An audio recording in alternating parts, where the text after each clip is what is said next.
Now, the students, today we will start some more problems of this exercise, that is 11.3 of ellipse. Now, I will start with question number 10. What is given in question number 10? That is, vertices are given. The vertex is given as plus minus 50 and foci is also given. Foci is given, that is equal to plus minus 480. Okay, vertices and foci both are given, and the question is you have to find the equation of the ellipse. So सबसे पहले you have to check what type of the ellipse is this. You see, these are the coordinates along x-axis, therefore ellipse is along x-axis, and you can see the ellipse along x-axis will be x square upon a square plus y square upon b square is equal to 1, where a is greater than b. Okay, अब ये ellipse along x-axis है, मुझे a और b की value डालनी है. तो कैसे? मुझे a गिवन है, what is a, that is equal to vertex plus minus 5. Therefore a square can be written as 25. अब मुझे b स्क्वायर लाना है, तो b स्क्वायर के लिए क्या होता है? b square is equal to a square into 1 minus of e square. b square find out करना है, b square is equal to a square minus of a e whole square बन जाएगा.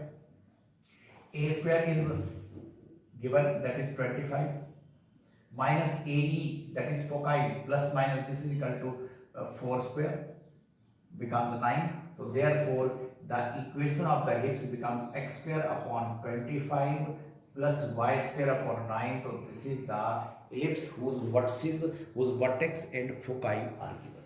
Okay, so this is the way to find the ellipse. Now after this I will start with the question number next, that is question number 11.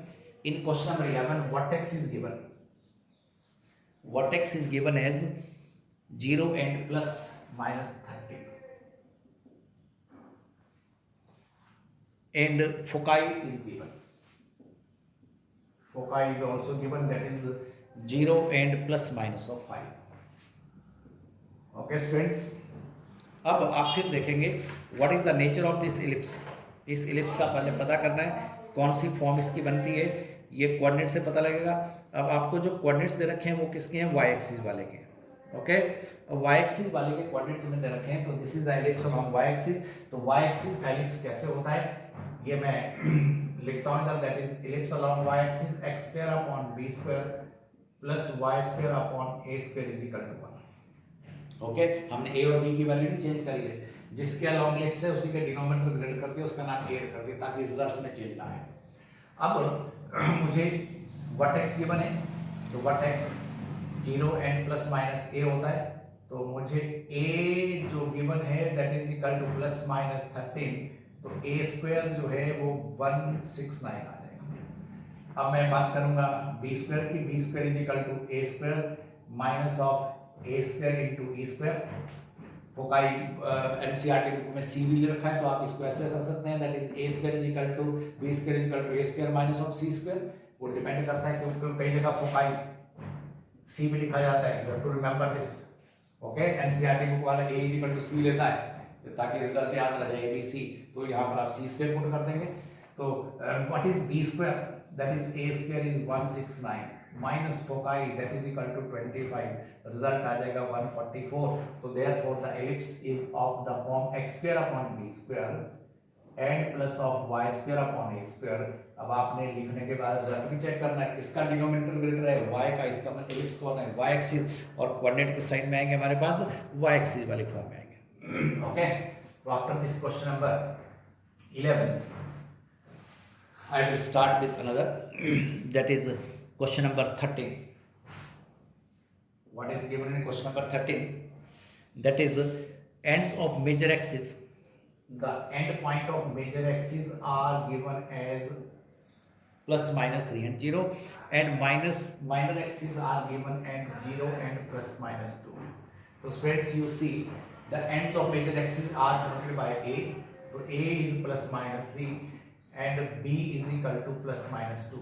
These are the ends of the major and minor axis. अब आपको ends of major and minor axis given है, तो आपको ellipse लिखना है। Ellipse कौन सा है, किस टाइप का इलिप्स होगा, this is the ellipse along x axis. Major axis की वैल्यू ज़्यादा है तो बनेगा ellipse x square upon a square. पहले तो इलिप्स डिसाइड करना है, ओके। अब ए कितना है, 3 है तो बन जाएगा 9, एंड बी कितना है, दैट इज इक्वल टू तो 4।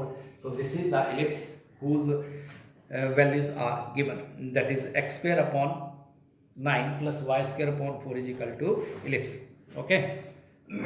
The ends are major and minor axes are given. Now after this I will start with another question. In the next question is the question number 15. What is given in question number 15? The length of major axis is 26.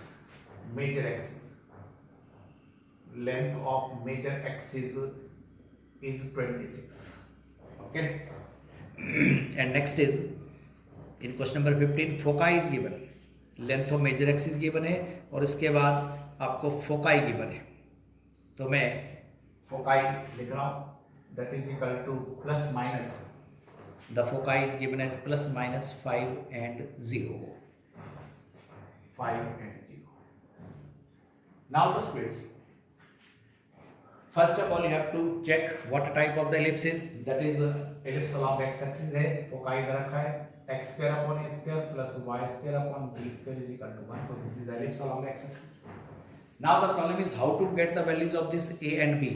अब a और b की value आपको लानी है, तो कैसे, length of major axis होता है 2a is equal to 26, that implies a is equal to 13, that implies a square is equal to 169. Then after getting a you have to find b square is equal to a square minus of a e square, that is equal to c. b square, a square, what is a square, that is 169, and minus of ae, what is ae, ae is the foci, or this is equal to 25 square, 5 square, that is 144. So therefore the ellipse becomes x square upon a square is 169, y square upon b square, that is 144 is equal to 1, and this is the required ellipse, okay. Now after this, after question number 15 I will start with another, that is question number 17. Now see what is given in question number 17. ये सारे question easy हैं, थोड़ा formula याद रखना है. In 17 that is foci is given, foci, the foci is given as plus minus 3 and 0, plus minus 3 and 0, and a is also given, a is given, foci is given, and you have to find the equation of the ellipse. And students again see foci is given, so therefore this is the ellipse again along x axis, x axis का ellipse है. foci means a e given है, तो what is a square, that is equal to 16. Then you have to find b square is equal to a square minus of a e, that is 9, that is equal to 7. तो b square की जो value है वो 7 आती है. अब मैं इसका स्टैंडर्ड फॉर्म लिखूंगा, तो what is this, x square upon a square 16 and y square upon b square 7 is equal to this. So this is the standard form of this ellipse, okay. On the same way you have to solve many questions. Now I will start with question number 20. This is very important. 19 20 दोनों आपने करने हैं, same question है, मैं 20 कर रहा हूँ. The major axis along x axis and passing through the point. Now the major axis जो है x axis में रखा है, and ellipse is passing through the point 4 3 and 6 2.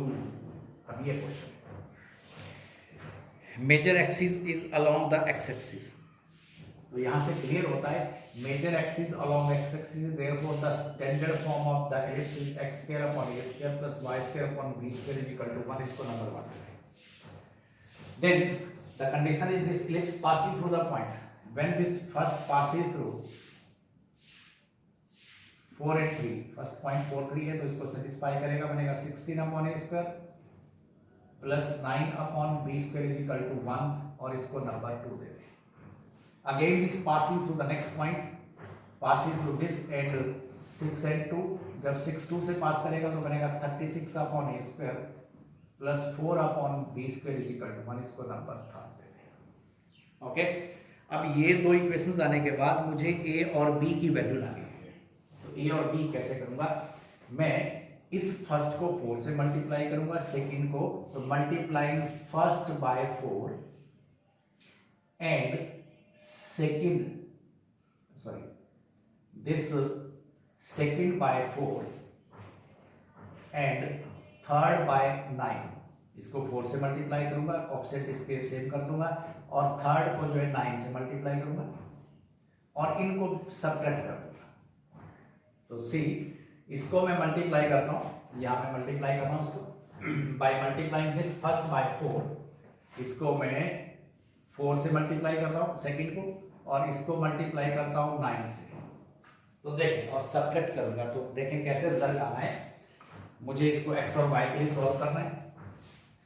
तो किस तरह से, this will gives you 64 upon a square plus of 36 of b square is equal to 4 और इसको 9 से मल्टीप्लाई करूंगा तो this will gives you 36 of b square is equal to 9 और ये बन जाएगा 324 upon a square. Now subtracting तो ये कैंसिल हो जाएंगे। Now friends 1 by A square मैंने कॉमन ले लिया, ये बनेगा 64 minus of 324 and in this 4 minus of 9। Okay, means 1 by A square मैंने कॉमन ले लिया है। 1 बाय ए स्क्वायर कॉमन लेने के बाद मेरे पास बन गया 64 माइनस दिस। अब इसको मैं सॉल्व करता हूं तो 1 by A square as it is चल रहा है, ये बन जाएगा माइनस के 260 is equal to minus of 5, ये माइनस माइनस कैंसिल हो जाएंगे। What is A square, that is equal to 260 upon 5 is equal to A square. तो this will gives you 5 to A square is 52।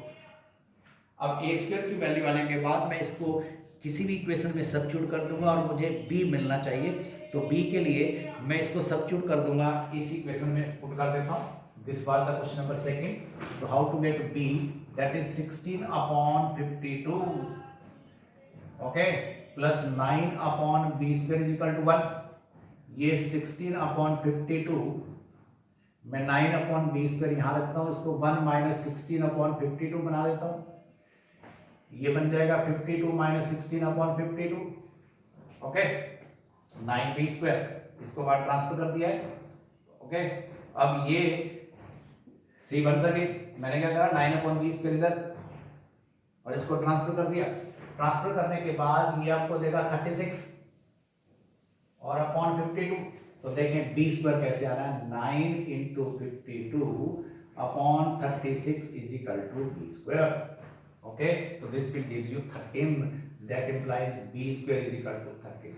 तो after getting the values of a and b, a square and b square, you have to substitute in the standard form, that is the required ellipse is x square upon a square, that is 52 and plus y square upon b square, that is equal to 13 is equal to 1. So this is the required ellipse which passing through the points and center along x axis. This all about the topic ellipse.